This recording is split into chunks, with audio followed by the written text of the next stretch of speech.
जैनेंद्र कुमार की कहानी पाजेब का अध्ययन आज हम करेंगे। इससे पहले जैनेंद्र का सामान्य परिचय हम देखते हैं। हिंदी कहानी साहित्य में जैनेंद्र कुमार ने इसको एक नई दिशा देने का काम किया है। अलीगढ़ में इनका जन्म हुआ था।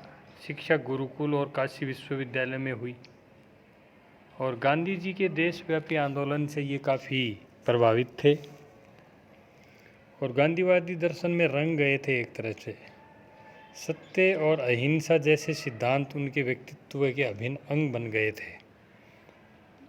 जैनेंद्र की कहानियों की पृष्ठभूमि भी बहुत कुछ इसी दर्शन द्वारा निर्मित हुई है। जैनेंद्र की कहानियों की सबसे बड़ी विशेषता है उनमें दर्शन और मनोविज्ञान का समावेश। साइकोलॉजी का बहुत ही अच्छा ज्ञान उनको था, एक तरह से हम ये कह सकते हैं, क्योंकि बिना मनोविज्ञान की जानकारी के बाल मनोविज्ञान पर आधारित पाजेब जैसी रचना को लिखना असंभव सा लगता है। प्रेमचंद ने कहानियों को अगर सामाजिक समस्याओं से जोड़ा तो जैनेंद्र ने कहानी को व्यक्ति की भावनाओं की अभिव्यक्ति का माध्यम बनाया। व्यक्ति को केंद्र में रखकर उसकी भावनाओं, उसके जीवन की विषम परिस्थितियों से उत्पन्न व्यक्तिगत समस्याओं तथा उनके कारणों का मनोवैज्ञानिक विश्लेषण उनकी कहानियों की विषय वस्तु है। जैनेंद्र अपने पात्रों की छोटी छोटी सामान्य सी घटनाओं को कहानी का रूप प्रदान करते हैं। ऊपर से देखने में संवेदनशील पात्रों के जीवन की ये घटनाएं भले ही अत्यंत साधारण सी लगें, पर जैनेंद्र उन्हें नई दार्शनिक अर्थवत्ता प्रदान करते हैं। सरल के आवरण में गंभीर बात कहने की प्रक्रिया में जैनेंद्र ने शिल्प और शैली के अनेक नए प्रयोग किए। शिल्प के विविध रूप जैनेंद्र की कहानियों में देखे जा सकते हैं, जैसे पात्रों के रूप में, आत्मकथा के रूप में, संवाद के रूप में, स्वगत कथन के रूप में, वार्ता, दृष्टांत, प्रतीक, कथा जैसे पुराने रूपों का जैनेंद्र ने नए ढंग से प्रयोग किया है। जैनेंद्र ने नए नए प्रयोगों के कारण कहानी विधा की शिल्पगत संभावनाओं का परिचय मिला।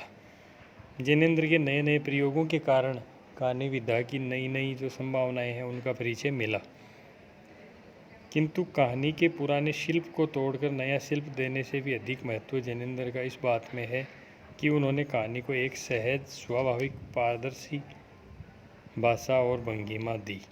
अपने पात्रों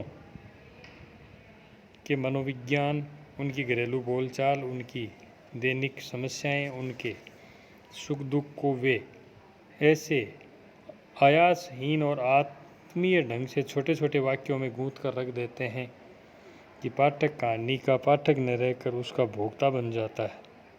और उनकी संपूर्ण कहानियाँ, जैनेंद्र की कहानियाँ शीर्षक से संकलित हैं और अपने पाठ्यक्रम में संकलित पाजेब जो कहानी है, यह कहानी बाल मनोविज्ञान पर आधारित एक महत्वपूर्ण कहानी है, जिसमें उन्होंने ये प्रदर्शित किया कि बच्चों के मनोविज्ञान को समझना एकदम सरल कार्य नहीं है। हम प्राय ये मानकर चलते हैं कि बच्चे कुछ नहीं समझते और हम डरा धमकाकर उन पर अपना प्रभाव डाल सकते हैं, किंतु व्यावहारिक जीवन में ऐसा होता नहीं है। इस कहानी में मध्यम वर्ग के एक परिवार में बुआ बच्ची के लिए पाजेब लाती है जो अनायास गुम हो जाती है।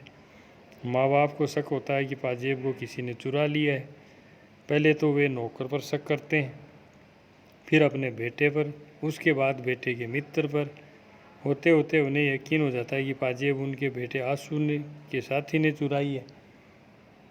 वे बच्चों से कुछ इस तरह पूछताछ करते हैं कि स्वयं आशू भयभीत हो जाता है और वह भी स्वीकार कर लेता है कि पाजेब उसके साथी ने चुराई है। बाल मनोविज्ञान के समुचित ज्ञान के अभाव में बड़े लोग बच्चों के साथ ऐसा कठोर व्यवहार करते हैं कि वे बच्चों से जो कहलवाना चाहते हैं कहलवा लेते हैं।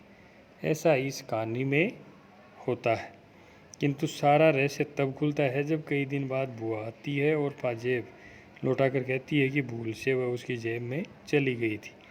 इस तरह कहानी का अंत बहुत ही एक तरह से नाटकीय होता है। छोटे छोटे वाक्यों में जैनेंद्र कुमार ने इस कहानी को बड़ी कुशलता से चुना है तथा बच्चों के व्यवहार का बड़ा जीवंत चित्रण किया है। जैनेंद्र ने बाल मनोविज्ञान पर आधारित इस कहानी के माध्यम से बड़ी सहजता से अभिव्यक्त कर दिया है कि कई बार हम बच्चे की जो मानसिक स्थिति है, जो उसका मनोविज्ञान है, उसको हम समझ नहीं पाते हैं और हम बिना किसी विश्वसनीय आधार के ही बच्चों पर झूठे आरोप लगा देते हैं। तो इन चीज़ों से बच्चों पर बहुत ही नकारात्मक प्रभाव पड़ता है। अतः हमें बच्चे की जो मनोविज्ञान है उसको समझकर उसके साथ व्यवहार करना चाहिए। केवल सुनी सुनाई बातों के आधार पर उनको पीड़ित करना, उनके मनोविज्ञान को समझे बिना ही उनके साथ निर्ममता का व्यवहार करना उचित नहीं है।